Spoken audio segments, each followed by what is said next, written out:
নমস্কার, আপনি শুনছেন রহস্যের অন্ধকারে।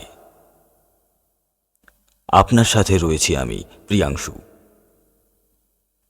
আজ আমি আপনাদের শোনাতে চলেছি গ্রাম বাংলার প্রেক্ষাপটে একটি হাড় হিম করা ভূতের গল্প, মধ্যরাতের ট্রেন। আপনি কি কখনো মাঝরাতের ট্রেনে করে যাতায়াত করেছেন? যদি করে থাকেন তাহলে কি আপনার সাথে এই রকম ভৌতিক অভিজ্ঞতা হয়েছে?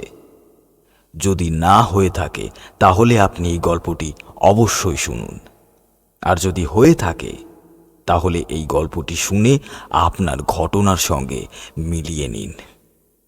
তাহলে চলুন, বেশি কথা না বলে শুনে নেওয়া যাক আজকের গল্প, মধ্যরাতের ট্রেন।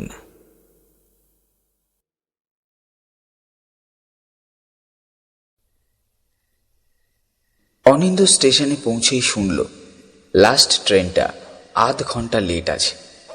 একটু চমকে উঠল। এখানে আধ ঘন্টা মানে বাড়ি পৌঁছাতে আরো 2 ঘন্টা দেরি। একবার সে ঘড়িটা দেখল, 11:30 বাজে। বাড়ি পৌঁছে সবকিছু সেরে শুতে শুতেই তো ভোর হয়ে যাবে। দূর, ভালো লাগে না। প্রতিদিন রাত করে ফেরা, আবার ভোর থাকতে বাইরে বেরোনো। নেহাত মা এখনো বেঁচে আছেন, নইলে মনীষার পক্ষে এত কিছু সামলানো একার পক্ষে সম্ভব হতো না। টিএল আবার ভীষণ রুড। কিছু বললেই উত্তর দেয়, না পারলে কাজ ছেড়ে দাও, তোমার জায়গায় আরো 3 জনকে নিয়ে নিচ্ছি। অনিন্দ আর কোনো উত্তর দিতে পারে না। এমনিতেই চাকরির বাজার খুব একটা ভালো নয়। ঘরে ও বাইরের স্ট্যান্ডে ফোন করে দেরি হবার খবর জানিয়ে এদিক ওদিক ঘোরাঘুরি করবার সময় 3 নম্বর থেকে 1 নম্বর প্ল্যাটফর্মের দিকে তাকিয়ে সে দেখে ওদিকে একটা চায়ের দোকান খোলা আছে। বাকি প্ল্যাটফর্মটা একেবারে ফাঁকা।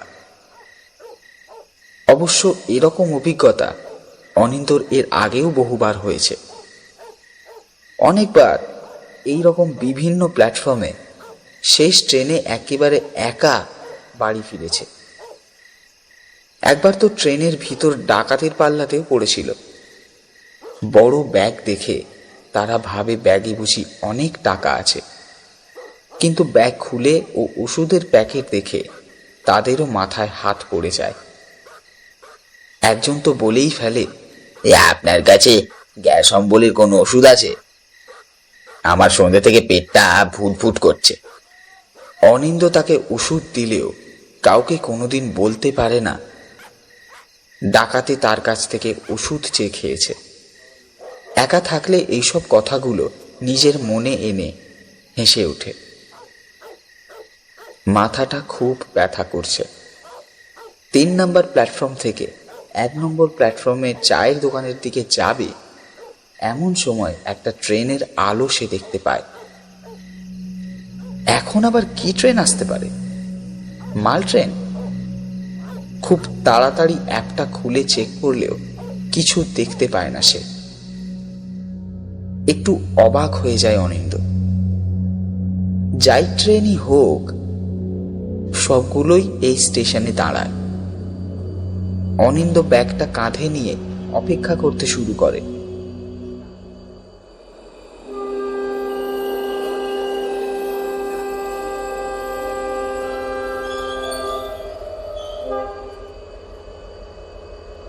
কিছু সময় পরেই একটা এক্সপ্রেস ট্রেন এসে থামে। অনিন্দ দেখে সব স্লিপার কোচগুলোয় প্রায় ফাঁকা। আসলে হাওড়া এখান থেকে খুব দূর একটা নয়। এ সময় এই লাইনের ট্রেনগুলো বেশিরভাগই ফাঁকা যায়। অনিন্দ একটা কামরাতে উঠে বসে। একটু অবাক হয়ে যায়, এত অন্ধকার কেন? উঠবার সময় তো এতটা অন্ধকার ছিল না। তারপর নিজেই নিজের প্রশ্নের উত্তর দিয়ে দেয়, তাও একটু অদ্ভুত লাগে। একজন কেউ বসে থাকবে না? সব সিটেই কেউ না কেউ একেবারে মাথা পর্যন্ত চাদর ঢাকা দিয়ে ঘুমোচ্ছে। দূর, নিকুচি করেছে ট্রেনের। এই রকম অবশ্য মাঝে মাঝেই হয়েছে। স্লিপারে এরকমভাবে শুয়ে বসে যায় অনেকেই, বসতে একটুও জায়গা দেয় না। অবশ্য দেবেই বা কেন, ওরা টাকা দিয়ে সিট রিজার্ভ করেছে, ডেলি প্যাসেঞ্জারকে বসতে দেবেই বা কেন? অনিন্দ ট্রেন থেকে নেমে পড়তে গিয়েও থমকে যায়। ট্রেনটা কেমন একটা অদ্ভুতভাবে সেই মুহূর্তেই চলতে আরম্ভ করে। খুব মুশকিলে পড়ে অনিন্দ। ট্রেনের কামরার ভিতর দিয়ে একের পর এক কামরা পেরিয়ে গেলেও অনিন্দর নিজের খুব অদ্ভুত লাগে, ভয় লাগতে আরম্ভ করে। এটা কি করে সম্ভব? একটা ট্রেনের সব কামরার সব প্যাসেঞ্জার এই রকম একইভাবে মাথা পর্যন্ত চাদর ঢাকা দিয়ে শুয়ে থাকতে পারে কখনো? অনিন্দর কিছু সময়ের জন্য একটা ঘোর লাগার পরেই একটা গলার আওয়াজ শুনতে পায়। কোথায় যাবেন? থমকে দাঁড়ায় অনিন্দ। যাক, তাহলে গলার আওয়াজ শোনা গেল। ঘাড় ঘুরিয়ে খুব আস্তে আস্তে তার নিজের স্টেশনের নামটা জানিয়ে বলল, এই সামনেই যাব। তাহলে বসুন। তারপরেই অনিন্দ লক্ষ্য করে একটা লোক মাথা পর্যন্ত চাদর মুড়ি দিয়ে সেই অবস্থাতেই সিটের উপর উঠে বসে অনিন্দকে বসবার জায়গা করে দেয়। অনিন্দ কোনো কথা না বাড়িয়ে সিটটাতে বসে একটা তৃপ্তির শ্বাস ফেলে। ব্যাগ থেকে জলের বোতল বের করে জল খেতে খেতে লক্ষ্য করে উল্টো দিকে লোয়ার আপার, সাইডের আপার লোয়ার সব সিট থেকেই প্যাসেঞ্জারগুলো ঠিক একইভাবে মাথা পর্যন্ত চাদর মুড়ি দিয়েই উঠে বসে পড়েছে। অনিন্দর গলায় জল আটকে যায়। এটা কি চোখের ভুল? না, কেমন যেন মনে হয় সিটে বসে থাকা অবস্থাতেই সবাই তার দিকে তাকিয়ে আছে, তার প্রতিটা আচরণ লক্ষ্য করছে, গতিবিধি বোঝার চেষ্টা করে নিজেদের সাথে মেলানোর চেষ্টা করছে। অনিন্দ আবার বোতল বের করে জল খেতে গিয়ে থমকে যায়। এ কি হলো?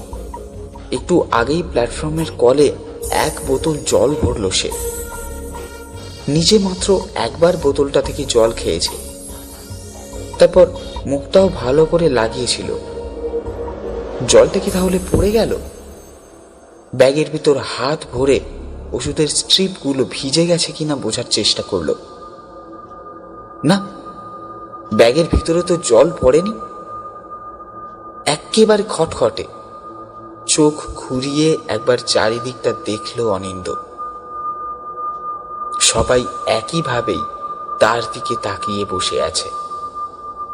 পকেট থেকে মোবাইলটা বের করবার জন্য বাঁ পকেটে হাত ভরেও হাতটা টেনে নিল। মনে হলো পকেটের ভিতরে কেউ যেন হাতটা ধরে রাখছে। মোবাইলটা নিতে হলে সেই হাতটা টপকে তাকে মোবাইল নিতে হবে। ভয়ে অনিন্দর গলা শুকিয়ে যেতে আরম্ভ করলেও এক ফোঁটা জল নেই। সব কিরকম বেহিসাবি হয়ে উঠেছে। এমনকি অনিন্দ ভূত বা ঈশ্বর কাউকেই বিশ্বাস করে না, কিন্তু এগুলো কি হতে পারে? কিছু একটা তো হয়েছে, অত ভেবে কাজ। তবে আর যাই হোক, এটা কোনো অপ্রাকৃতিক ঘটনা নয়। এদিকে ট্রেনটাও পাগলের মতো ছুটে চলেছে। বেশ কয়েকবার ডান ও বাঁদিকে চোখ রেখে স্টেশনের নামগুলো পড়বার চেষ্টা করছে অনিন্দ, কিন্তু স্টেশন কোথায়, কোথায় প্ল্যাটফর্ম? চারিদিকে শুধু ঘুটঘুটে অন্ধকার, আর তাকে কাটিয়ে এগিয়ে চলেছে এই ট্রেন। মরুককে যাক। অনিন্দ চোখ দুটো বন্ধ করে মাথাটা পিছন দিকে হেলিয়ে বসতেই মনে হলো নিচের থেকে পা দুটো যেন কেউ টেনে ধরেছে। পা কাকে টেনে ধরবে? ইঁদুর? ইঁদুর থাকলে পায়ে উঠতে পারে, কিন্তু টেনে তো ধরতে পারে না। তাহলে হয়তো মনের ভুল। অনেক রাস্তা হাঁটাহাঁটি করেছে। নার্সিংহোমটাতেও 1 তলা থেকে 4 তলা বহুবার করতে হয়েছে তাকে। সেখানে পেশিতে কিছু হতে পারে, সেটাকেই হয়তো টান বলে মনে হচ্ছে। এইভাবে নিজেকে বুঝিয়ে অনিন্দ আবার চোখ দুটো বন্ধ করে আগের মতোই বসে থাকলো। কিছু সময়ের মধ্যেই আবার আগের মতো মনে হলো নিচের দিক থেকে পা দুটো কেউ যেন টেনে রেখেছে। অনিন্দ আর বসে থাকতে না পেরে সিটের থেকে উঠে নিচে তাকিয়ে দেখতে যাবে, এমন সময় পাশে সেই মাথা অবধি ঢাকা দিয়ে বসে থাকা লোকটা বলল, ও কিছু নয়, আপনার পা দুটোকে দেখে ওরা অবাক হচ্ছে, তাই একটু দেখছিল। ওরা মানে? ওরা মানে কারা? তা ওদের পানি? ওদের আবার পা থাকে নাকি? কেন? ওরা কি কোনো... বেশি কথা বলবো না। এক্ষুনি আগের স্টেশনে এই তোমার মতোই একজন কথাগুলো শুনে ট্রেন থেকে পড়ে গেল। অনিন্দর হাত পা কিরকম যেন অবশ হয়ে যেতে লাগলো। গলা শুকিয়ে আসছে। তাও জিজ্ঞাসা করলো, পড়ে গেল? তারপর কি হলো? তারপর যা হয় তাই হলো, লোকটা মারা গেল। এই জন্যই তো লাস্ট লোকালটার আসতে দেরি হলো, আর আপনি এটাতে উঠলেন। অনিন্দের যেন সবকিছু কেমন গোলমাল হয়ে যেতে আরম্ভ করলো। এই লোকটা বলে কি লাস্ট ট্রেনের জন্য অপেক্ষা করছিল? সে এই কথাটা কিভাবে জানলো? আর এভাবে বলার মানে? ভালো লাগছে না তার। শ্বাস প্রশ্বাস নিতে অসুবিধা হচ্ছে, ঘাম বেরোচ্ছে, শরীরে কেমন একটা অসুবিধা হচ্ছিল। এদিক ওদিক তাকিয়ে দেখলো সব জানালা একেবারে বন্ধ। এরা কি সব পাগল? এই ট্রেনটা কি পাগলদের বয়ে আনছে? এই অবস্থায় সবাই মাথা থেকে পা পর্যন্ত এই রকম একটা করে বড় বড় ঢাকা চাপিয়ে শুয়ে বা বসে আছে। একবার জোরে শ্বাস নেওয়ার জন্য বলল, জানালাগুলো খুলে দিন, গরম লাগছে তো। আগের ভদ্রলোকটিও একথাই বলেছিল। আমি জানালা খুলছি না দেখে নিজেই জানালা খুলতে গেল। বললাম, আমরা কেউ হাওয়া সহ্য করতে পারি না, তা তিনি শুনলেন না। নিজেই জোর করে ডান দিকের জানালাটা খুলতে গেলেন। ব্যাস, তারপরেই সেই হাওয়াতে বাঁদিকে পড়ে গেলেন। এবার অনিন্দ রেগে উঠল। কি বাজে কথা বলছেন? হাওয়া কখনো একটা মানুষকে ট্রেনের বাইরে ফেলে দেয়? মানুষ কি হাওয়া নাকি যে উড়ে যাবে? কিরকম একটা বিচ্ছিরি আওয়াজ করে ভদ্রলোক হেসে উঠলেন।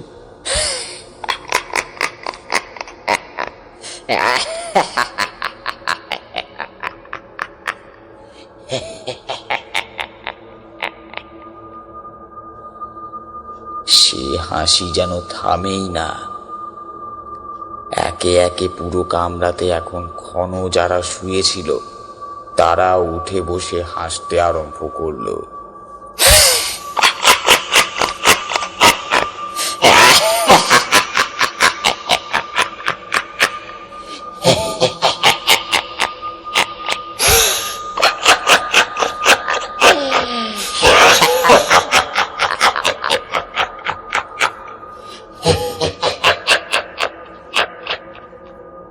সে কি বিভৎস হাসি!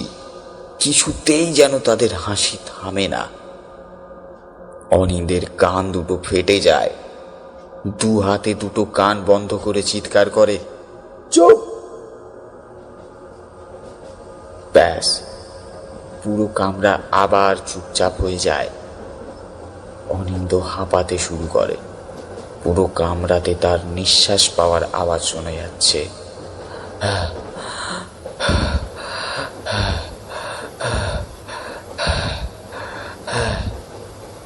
মনে হয় যেন সবাই একসাথে শ্বাস নিচ্ছে। এ যেন শ্বাস নেওয়ার প্রতিযোগিতা হচ্ছে। অনিন্দ রেগে ওঠে, লোকটির দিকে তাকিয়ে বলে, আপনি কি আমার সাথে মজা করছেন? কি মনে হয় আমি বাচ্চা ছেলে? যা বলবেন তাই বিশ্বাস করব? শুনুন, আমিও কথা বিক্রি করে খাই। বড় বড় ডাক্তাররা আমার সাথেই কথা বলে কনভিন্স হয়েই কোম্পানিকে চালাচ্ছে। আমার প্রমোশন, ইনসেন্টিভ সবই এই কথা বিক্রি করেই। আর আপনি কোথাকার একজন খ্যাপা আমাকে বলছেন কিনা জানালা দিয়ে একটা আস্ত মানুষ উড়ে গেল। ওসব বাজে বকা ছাড়ুন। পাশে বসা ভদ্রলোক কিন্তু কোনো রকম রেগে গেলেন না, খুব শান্তভাবেই বললেন, আপনি বিশ্বাস করছেন না তো? বেশ, আমি তাহলে ওই ভদ্রলোকটিকে ডাকছি। আপনি নিজের কানেই সব শুনে নিন, নিজের চোখেই সব কিছু দেখতেও পারেন। এই তো বললেন উনি পড়ে গেছেন, মারাও গেছেন। হ্যাঁ, সেই জন্যই তো ওনাকে ডাকা যাবে। এই ট্রেনে যারা আছেন তারা সবাই কোথাও না কোথাও পড়ে গেছেন বা মারা গেছেন। আমরা শুধু ট্রেনটা নিয়ে যাচ্ছি।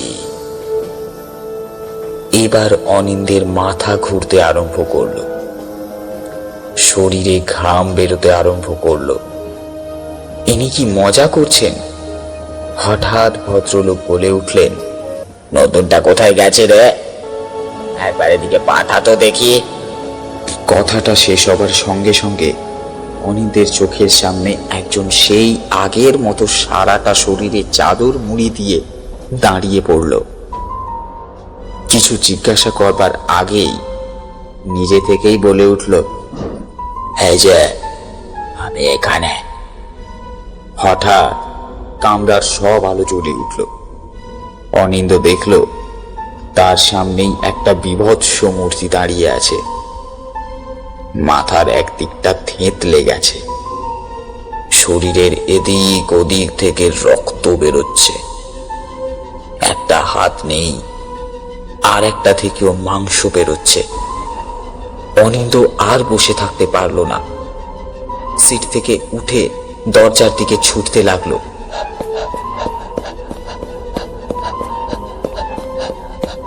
কিন্তু কি অদ্ভুত, সব সিটের উপর এতক্ষণে যারা বসেছিল তারা সব উঠে বসে পড়েছে।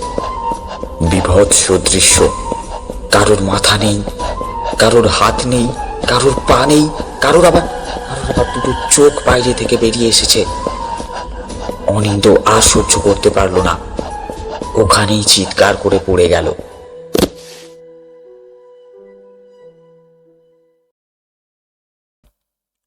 কি ভয় পেয়েছেন? কেমন লাগলো আজকের গল্প? কি ভাবছেন, আপনিও যদি কখনো এভাবে ট্রেনে একা একা যাতায়াত করেন তাহলে আপনার সাথেও এরকম ঘটনা ঘটবে? আশ্চর্যের কিছু না, ঘটতেই পারে। এতক্ষণ আপনারা শুনছিলেন রহস্যের অন্ধকারে চ্যানেলের পর্দায় গ্রাম বাংলার প্রেক্ষাপটে একটি হাড় হিম করা ভূতের গল্প, মধ্যরাতের ট্রেন। আজকের গল্প পাঠে এবং অন্যান্য কয়েকটি চরিত্রে আমি প্রিয়াংশু। পোস্টার ডিজাইনিং টিম রহস্যের অন্ধকারে। এই গল্পটি যদি আপনাদের ভালো লেগে থাকে তাহলে অবশ্যই চ্যানেলটি সাবস্ক্রাইব করে পাশের বেল আইকনটা ক্লিক করে রাখবেন, যাতে পরবর্তী গল্পের নোটিফিকেশন সবার আগে আপনাদের কাছে চলে যায়। আর অবশ্যই এই গল্পটি আপনার বন্ধুদের সাথে শেয়ার করুন, যাতে তাদেরও জীবনে যদি কোনো এরকম ঘটনা থাকে তাহলে সেই ঘটনার পুনরাবৃত্তি হবে। তাহলে আজকে চলি, দেখা হচ্ছে পরবর্তী গল্পে। নমস্কার, শুভরাত্রি।